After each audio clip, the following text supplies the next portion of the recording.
Hello, welcome to my channel.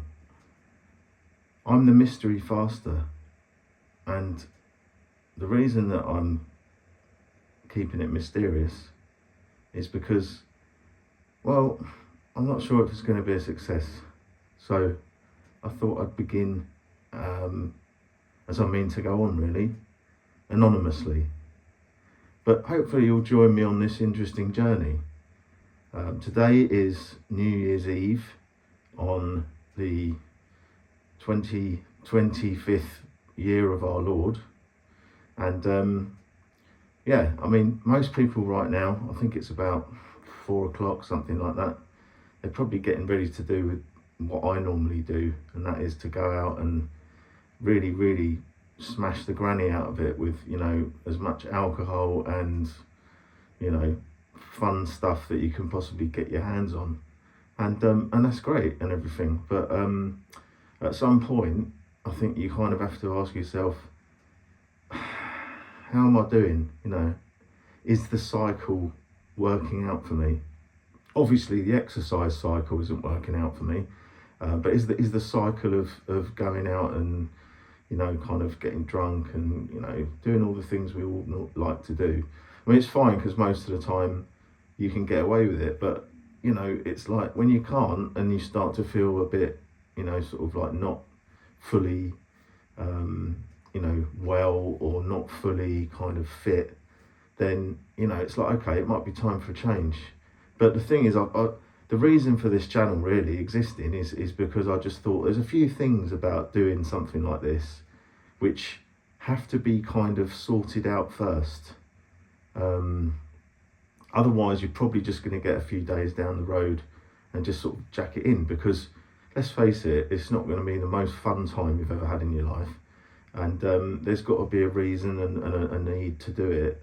So, but at least if you sort of like think about these things first, it could sort of help to motivate you. That's what I think anyway. So I've written down a few things. The first one is fear of missing out. I think they call it FOMO, don't they? FOMO.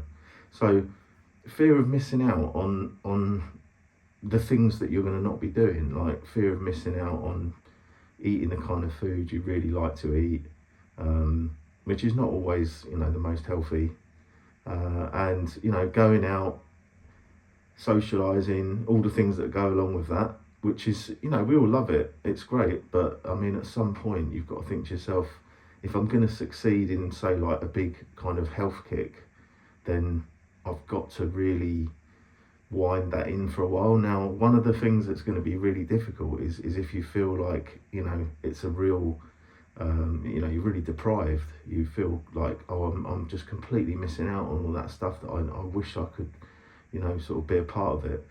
Now, I think it depends where you are in your life, obviously. I mean, when I was a bit younger, I think it was a lot easier to just kind of like go along with the crowd. But I mean, like if you start to feel like you need to make a change, then that sort of fear of missing out thing has got to be addressed, because half the time there's two things to it. It's the sort of night out that you think you're going to have, and the night out that you end up actually having, and they can be two very different things. So for most people it's like, well, okay, I could just jack it all in now with this fast that I'm doing. It's like I've done a couple of days, that's probably helped me a little bit. I'm going to go out and drink sort of 8 pints of Stella and you know what I mean, kind of sort of jump around like a grasshopper, and everything will be back to normal, and all the work I've done for the last 2 days, that will help somehow. So I think so FOMO is a kind of an illusion, right? It's like it's an illusory thing that makes us think that it drives us back to those kind of like behaviours, doesn't it? It's like, well, you're going to miss out, and you don't want to miss out on the fun, so don't worry, and just sort of go and jump in. It's much worse to be missing out, isn't it, than to be really unhealthy, and really sort of struggling with sleep, struggling with your weight, struggling with whatever it might be, struggling with your kind of memory. And I mean, all those things can come about when you've been partying too hard. So I think it's just if you want to do a bit of a reset, you have to address fear of missing out. It's probably the most important. It's top of my list anyway. Once you've addressed that, then maybe you can kind of sort of look at some other things which help along the way. And one of those is letting go of past successes. You might think, oh God, I used to be sort of, running marathons, or I used to do this, I used to do that, and like none of it matters. It's like where you are now in your life, because all sorts of things can happen. People can get injured, people can be in a coma and not realise what's happened to them, and then they wake up and they've got to completely learn to walk again or something like that. So where you've been in the past is a good indicator if you've got any level of discipline, I suppose, but that can all go out the window with life. So you have to treat each single attempt, like if you're going to start to try and do like a fast, for example, for say even something achievable like 7 days, right, which is what I'm going to try and do, and this is the first day. So trying to achieve a 7-day thing, which for some people they might think that's just so easy, it's not worth talking about, but for other people that's a massive undertaking.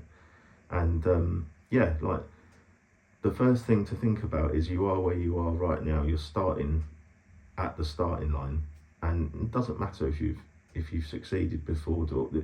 You have to treat each time as if it's the first time. So that's kind of like the next in line of importance, I think. Now the other thing is looking at problems that you've had before from a new direction. That's another thing that I think is really important. For example, you might have always tried to go out on a run on New Year's Day or something, or you've tried to sort of do dry January, and whatever it might be, and like the first day is like you think, oh, I can do this is great, and then you kind of like gradually get worn down with as the month goes on and all the normal things start happening again, normal life stuff. You just get slowed down to the point where you're like, oh, I don't even know why I'm doing this anymore. Well, you've got to look at it differently. You've got to look at old ideas that you've had, like maybe you've always done dry January because it's just a traditional thing to do.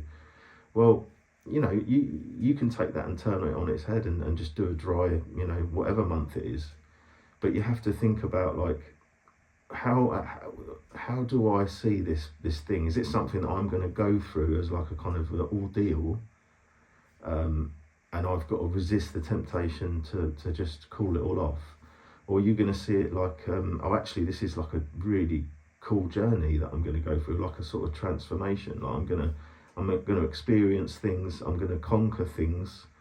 It's like, opening a book and reading the first page and sort of, oh, it didn't grip me. Do you know what I mean? So like sometimes they're slow burners. They really are. They're slow page turners, but they get really good around sort of, a quarter of the way into it or something like that.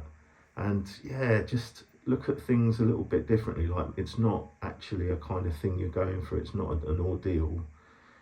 It's not a chore. It's something that you should enjoy. Like I'm actually about to go on a kind of 7-day journey.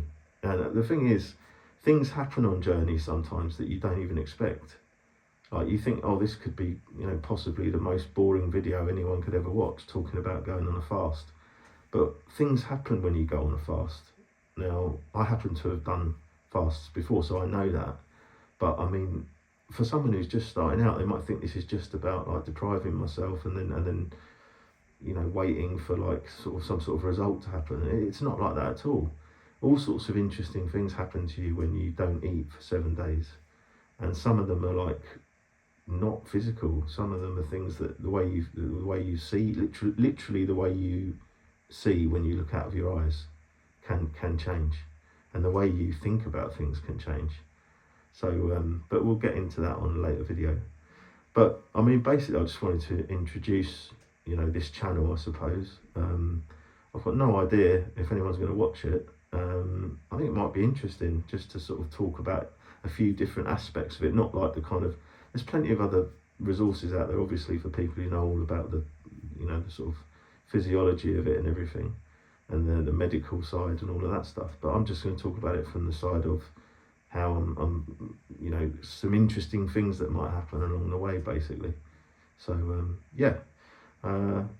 with that, I'd like to wish you all a happy new year, and hopefully I can maintain this through the next 7 days, and we'll see how it goes beyond that.